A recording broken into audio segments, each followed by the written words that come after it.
આજે શ્રીયા છે ને નાસ્તામાં લઈ જવાની છે રોટલીના કટકા, એટલે મેં છે ને રોટલી મસ્ત તરી અને પછી એકદમ એને કડક કરી નાખીશ ખાખરા જેવી.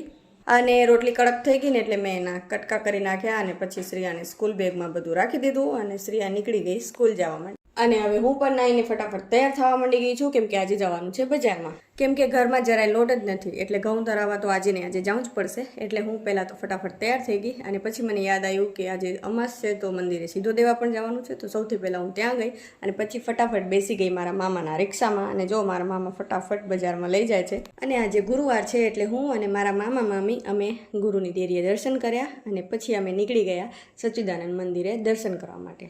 અને પછી બજારનું બધું જ કામ પતાવી અને અમે નીકળી ગયા ઘરે જવા માટે.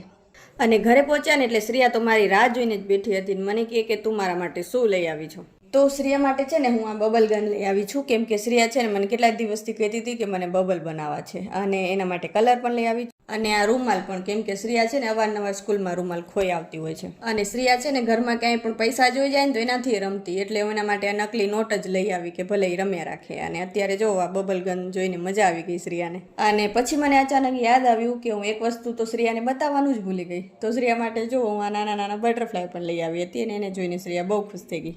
અને આ છે મેઇન વસ્તુ જેના માટે મને આજે બજારમાં જવું પડ્યું. તો આમાં છે ઘઉંનો ને બાજરાનો લોટ.